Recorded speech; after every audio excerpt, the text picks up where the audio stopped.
Porque ahí tenés otro desafío entonces para la novela que Dios mediante saldrá en noviembre, que es cómo darle verosimilitud a algo que ocurre en En las las propias islas. islas. En realidad te digo, originalmente era una sola novela.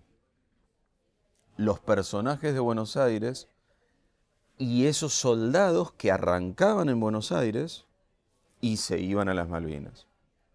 Y mi idea de novela era, esta cosa coral los incluía. Porque a veces vos podés planificar mucho, pero a veces la planificación falla. Y me pasó cuando yo llegué 13, 14 de abril, cuando tenía a los soldados en las islas, Que empezó a crujir. crujía porque no tenía nada que ver lo que vivían unos personajes con los que vivían Pero otros. frena ahí, vamos, porque esta es interesantísima. Ahí como escritor te agarra una suerte de mejunje. Decís, ¿qué hago? ¿Abandono el proyecto? No sé para dónde agarrar. Por lo que tengo entendido, te tomó semanas encontrarle. La parálisis a veces es buena consejera. Decir, ¿por qué estoy paralizado? Si yo ya a esta altura, Sos un escritor profesional que sabe de recorrido, sabe de métier. pero cuando tengo toda la estructura, sigo. ¿Por qué estoy detenido? Y me respuesta, ¿y porque son dos novelas? Me guste o no me guste, son dos novelas. No son una continuación de la otra, son como un espejo.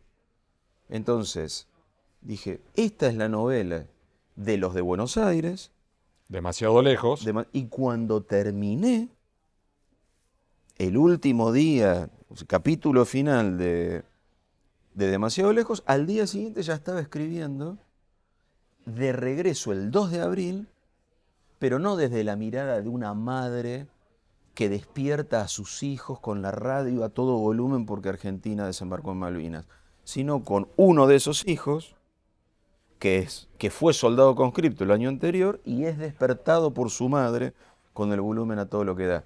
Entonces vos tenés ahí esa otra construcción. Vamos a agarrar algo, ¿no? Aunque falta para noviembre. El lector, tus lectores, me incluyo, vamos a poder leer una novela sin necesariamente haber leído la otra. No es que se No. encastran, O sea, se encastran si sí, querés, y se enriquecen. si querés, pero no es obligatorio. Exacto. ¿Ves?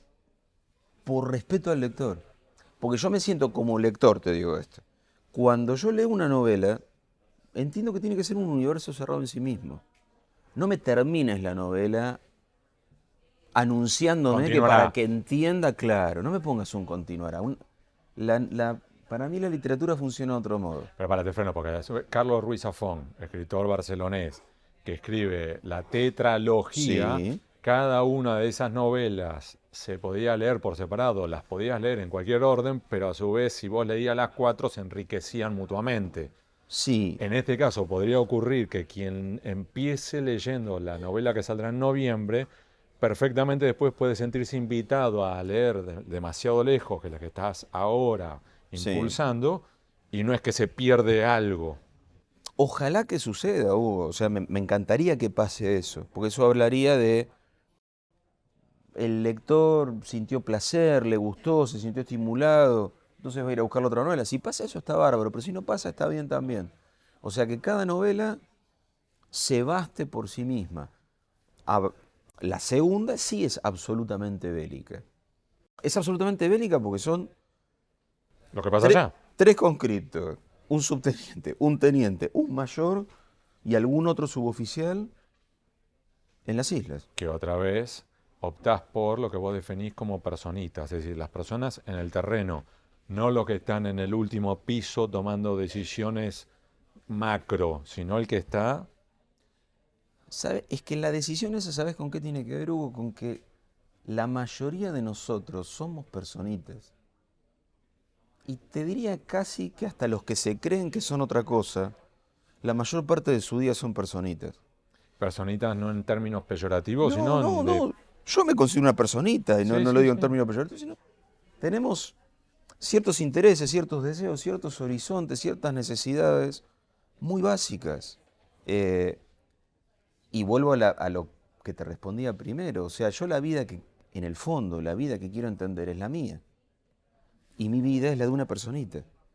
No es la de ningún vaya a saberse qué. En el fondo creo que está bueno porque conecta con más lectores. O no sé, capaz que... Porque también hay una literatura dedicada a los grandes personajes y funciona. Pero a mí no me funciona. Por eso, o sea, me parece mucho más interesante como personaje el mozo de Casa de Gobierno que Galtieri. Y además hay un montón de modos de abordarlo a Galtieri. Hasta por lo que el otro percibe sobre. Yo prefiero quedarme con eso, del tipo que le lleva el café. Y eventualmente entra en una reunión que están todos los popes y está Reagan en el altavoz del teléfono el 1 de abril diciéndoles, no, claro, no invadan. Pero prefiero que sea el mozo el que pesca eso y no... pero no solo con Galtieri o ese... En general, vos fíjate que vos hablabas de la pregunta de sus ojos. El trasfondo es el gobierno de Isabel Perón. Pero es el trasfondo, exacto. allá atrás. O sea, y en la película eso se respeta. Vos no ves... Está bien, la ves a Isabel Perón con un custodio que es el que te importa. Sí, pero es un funcionario de quinta categoría del Ministerio de Bienestar Social de López Rega. No es López Rega el que desata esa parte de la trama.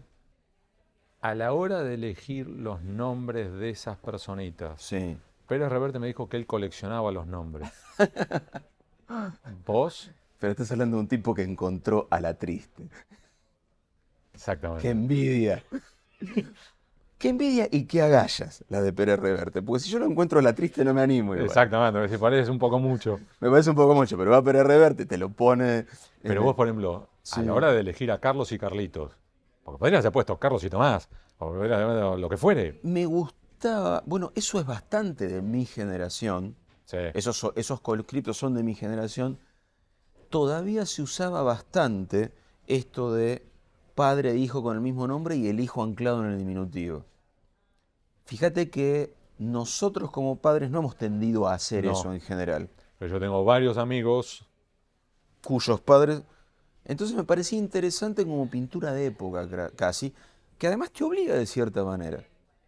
Llamarte como tu padre. Es algo deliberado. Porque es justamente, ya solo con el jugar con el Carlito, vos ya estás metiendo al lector en una época, que es justamente la de los diminutivos para los hijos del mismo. Y esto de Carlos y Carlitos, y además es una manera, me parece, de retratar una época distinta a la nuestra. Sobre todo para los lectores más jóvenes, es un modo de mostrarles un mundo donde los mandatos, las herencias, los legados se tramitaban de otro modo. No digo si mejor o peor, no me importa. Pero al mismo tiempo, así como vos en otra novela hablas de Mendizábal, ese es un apellido elegido. Sí. Del mismo modo que, como si fuera, en qué momento se jodió el Perú, Zabalita. Vargas Llosa le apuntó. Pero mira los ejemplos que me estás dando. Sí, bueno, querido, me estás matando. O sea, bancátela. Voy a irme con el rabo entre las patas. Solano está elegido. ¿Sabés que en general siempre están elegidos? Y nunca son resultado de la primera opción. Pues, suponete, no los elijo. Eso sí es algo que dejo para la propia escritura. Los nombres. En mis esquemas, los personajes tienen el nombre de su rol. Ejemplo, Alcira, en Demasiado Lejos, es la secretaria de Cancillería, no es Alcira. Y a lo mejor cuando empecé los borradores de la novela tampoco era Alcira. A lo mejor fue Alcira la segunda o tercera vez que apareció y quedó. Es más, a veces me pasa, en plena edición del libro, que me como un problema, me como un error. O sea que me quedó un personaje, suponete Solano o Weisman, que en algún capítulo quedaron nombrados de otro modo. Y pasa.